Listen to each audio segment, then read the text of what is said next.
Amigos, meu nome é Vinícius Talon e neste vídeo vamos falar sobre uma questão prática para a advocacia, tanto para a advocacia criminal quanto para advogados de outras áreas de atuação. A questão é simples: leia o termo de audiência antes de assiná-lo. Parece algo muito óbvio, mas verdadeiramente não é tão óbvio assim. Basta fazer uma pesquisa. Fique por algumas horas, por algum tempo, alguns minutos, vendo algumas audiências realizadas em uma determinada comarca, qualquer comarca. Você perceberá que, entre as partes, pouquíssimas lerão o termo de audiência. Dificilmente alguma parte vai ler o termo de audiência. E entre os advogados, a mesma coisa. Pouquíssimos advogados param e, de fato, observam aquilo que está escrito no termo de audiências antes de assiná-lo. Então eles não leem o termo de audiência.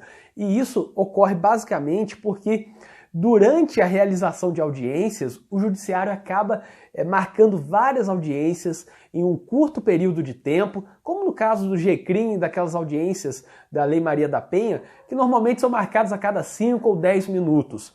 E aí acaba criando ali um ambiente de pressa, de urgência. Cada audiência tem que ser rápida. Apenas pergunta rapidamente se tem ou não chance de acordo, se vai ou não aceitar a transação penal, sem discutir muito, e já passa para a próxima audiência. Assina aí o termo de audiência e passamos para a próxima audiência.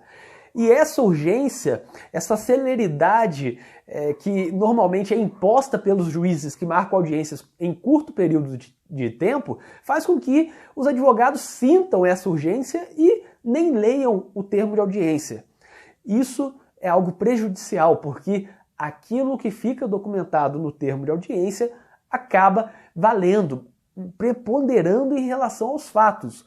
Basta pensar no seguinte: uma comarca que tem várias audiências todos os dias, se você fizer uma audiência com o juiz na segunda-feira e uma semana depois perceber que o termo de audiência tem algum equívoco, quando você falar com o juiz que aquele termo tem um equívoco, que mencionou alguma coisa errada, que deixou de mencionar outra coisa, o juiz vai dizer que não se lembra mais, que são várias audiências. Não vai adiantar falar com o juiz, não vai adiantar falar com o servidor que estava acompanhando o juiz e digitando tudo, porque eles não vão se lembrar. E aí o fato não vai importar mais, vai importar aquilo que ficou documentado, o termo de audiência. Então imagina outra situação. Durante uma audiência de transação penal, é oferecida a transação a um autor do fato e ele diz que apenas vai aceitar essa transação com a condição de haver um parcelamento em 2 ou 3 vezes. Isso é aceito na audiência. Então, ele assina o termo de audiência e vai embora. Paga uma das parcelas, mas depois observam que aquele termo de audiência não falava nada de parcelamento. Constou no termo de audiência por equívoco, por omissão, que seria o pagamento integral. Ninguém mencionou no termo de audiência que o pagamento seria parcelado. E aí ficará como se esse autor do fato tivesse descumprido a transação penal, porque ele não pagou o valor integral. Talvez ele seja intimado para complementar o valor, ou talvez o juiz já entenda que ele descumpriu a transação penal e o Ministério Público vai denunciá-lo. Então, é algo preocupante. Por isso que o que vai ficar no termo de audiência é importante, porque aquilo ficará documentado e valerá como fato, como demonstração do que ocorreu na audiência. Imagine também se deixa de constar no termo de audiência que a defesa requereu a oitiva de uma testemunha mencionada por uma outra testemunha, de uma testemunha referida, ou que a defesa deixa de constar no termo de audiência que a defesa requereu a realização de determinada prova, de determinada perícia, e que isso foi indeferido pelo juiz. Bom, se deixar de constar isso no termo de audiência, dificilmente a defesa conseguirá demonstrar depois que houve nulidade por cerceamento de defesa, porque o juiz negou uma prova requerida pela defesa, porque não estará no termo de audiência. E se não está no termo de audiência, é como se aquele ato, aquela situação não tivesse ocorrido durante a audiência. Vale o que está documentado. Infelizmente, por isso, temos que conferir o termo de audiência, e isso não é tão óbvio. Não é óbvio porque se você ficar numa sala de audiência, verá vários advogados que não leem o termo de audiência. Assinam no automático em razão da celeridade, do curto período de tempo de cada audiência e até como uma forma de não prejudicar o andamento dos trabalhos. Mas é interessante observar que alguns fóruns têm uma tecnologia interessante, que na verdade nem é uma tecnologia absurda, eles apenas têm uma tela de computador virada para o advogado. Então, enquanto o estagiário, o assessor do juiz, digita o termo de audiência ditado pelo juiz, o advogado tem uma tela de computador virada para ele e ele consegue observar em tempo real aquilo que está sendo digitado, podendo, portanto, falar que há um equívoco, que há uma omissão, dizer antes de ser impresso esse termo de audiência que há uma informação equivocada nesse termo. Mas isso ainda é exceção. Não são todas as comarcas, talvez uma minoria tenha essa tecnologia, tenha uma tela virada para os advogados. E aí, onde não há essa tela, o advogado acaba permanecendo ali passivamente aguardando o termo de audiência ser impresso, depois vem o termo já assinado pelo juiz, já assinado pelo promotor, e o advogado olha o termo e assina e entrega de volta para o juiz. Está errado. Nesse caso, tem que ler pelo tempo que for necessário.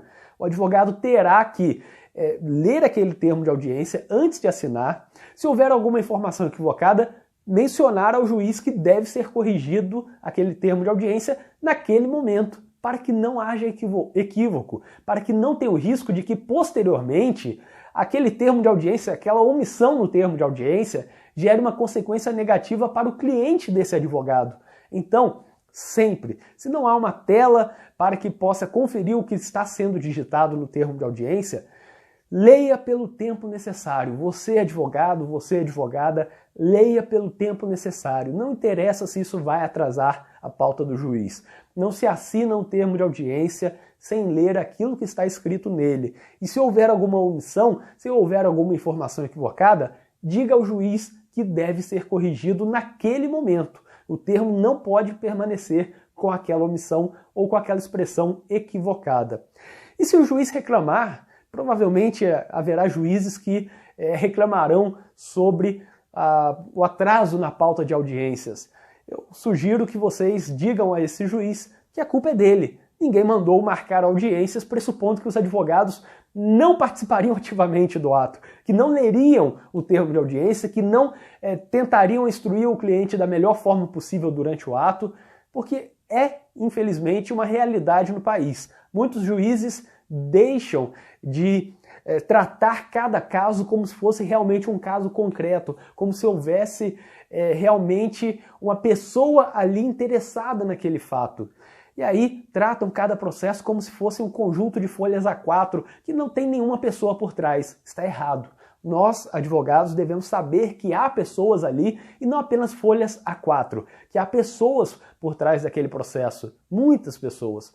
É a família do envolvido, a família do autor do fato, a família do réu, a família da vítima, a vítima, o réu, enfim, há várias pessoas. E aí devemos tratar cada caso com a calma que ele merece. A celeridade, sim, mas celeridade não é urgência, não é atropelar a análise individual do caso. Então, se o juiz apressar o advogado dizendo que ele tem que assinar logo, bom, então o juiz que coloque uma tela de computador virada para o advogado. Ou, se ele não quiser fazer isso, então ele poderia fazer por meio de um requerimento ao tribunal, enfim. Se ele não fizer isso, então que aguarde a análise do termo de audiência, aguarde que o advogado leia esse termo de audiência com a calma que o caso concreto merece.